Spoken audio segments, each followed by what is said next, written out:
Poileau, on attendait de voir quel sera le sort, même si on présageait qu'il ne serait pas finalement candidat, c'est Thiam et Gbagbo, parce que déjà, il y avait déjà des signaux qui ne pourraient pas, il y a une décision judiciaire, et puis il y a un problème de nationalité, un problème d'ordre administratif et d'inscription sur la liste électorale pour le second, donc les deux ne pouvaient pas être candidats. Mais ce que j'ai déploré, c'est le fait qu'ils n'aient pas donné leur caution à des gens de leur parti, comme on l'a vu au Sénégal de façon assez inattendue, quand la justice a empêché Sonko d'être candidat alors qu'il était le plus populaire de avec loin. Sonko et Faye. Voilà, il a proposé quelqu'un, Diomaye Faye. Et donc ça a été fait. Maintenant, c'est Poileau, Gbagbo, Thiam, dans leurs partis respectifs, donc le PDCI, le PPACI, n'ont pas désigné.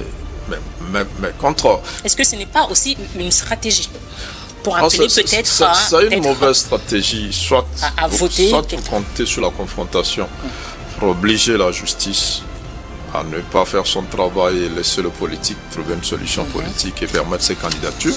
Mais après, du moment où vous n'avez pas cette force-là, autant faire comme Sonko, il maîtrisait la rue, les gens marchaient, ils ont tout fait, mais il dit, ben voilà, on a quand même un candidat de substitution, on peut l'appuyer. Dans ce parti, on a vu quand même Wadon Melo, qui est sorti quand même du parti de Gbagbo, qui est candidat. On aurait souhaité qu'il ait l'onction de Gbagbo. Parce que Gbagbo sait qu'il ne peut pas être candidat.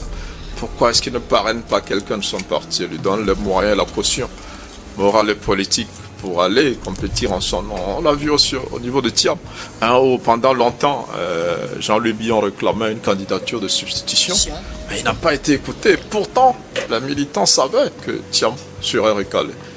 Moi, je suis un peu déçu par ce comportement, surtout de ces deux leaders-là, parce que après vous, c'est pas le déluge. Même si vous n'êtes pas candidat, vous pouvez accompagner quelqu'un dans votre parti qui va aller défendre les couleurs. Vous allez battre campagne avec cette personne. On vous verra côte à côte, on sait que c'est vous. Les gens sauront que c'est vous qu'ils choisissent. Ils l'ont pas fait, mais ces personnes-là, et d'une manière ou d'une autre, se retrouvent sur cette liste, même si certains partis disent qu'ils ne les représentent pas. La réalité, c'est que c'est pas... Germain, est-ce qu'on pourra dire dans ce cas-là que la candidature se porte sur un nom et non sur un projet de société? Voilà. Normalement, c'est sur un projet de société, porté par un parti qui a une idéologie. Et n'importe qui, n'importe quel cadre de ce parti peut défendre les couleurs du parti. Pourquoi en législative, on envoie une multitude de partis?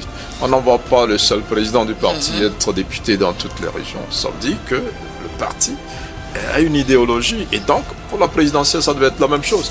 Si vous êtes recalé d'une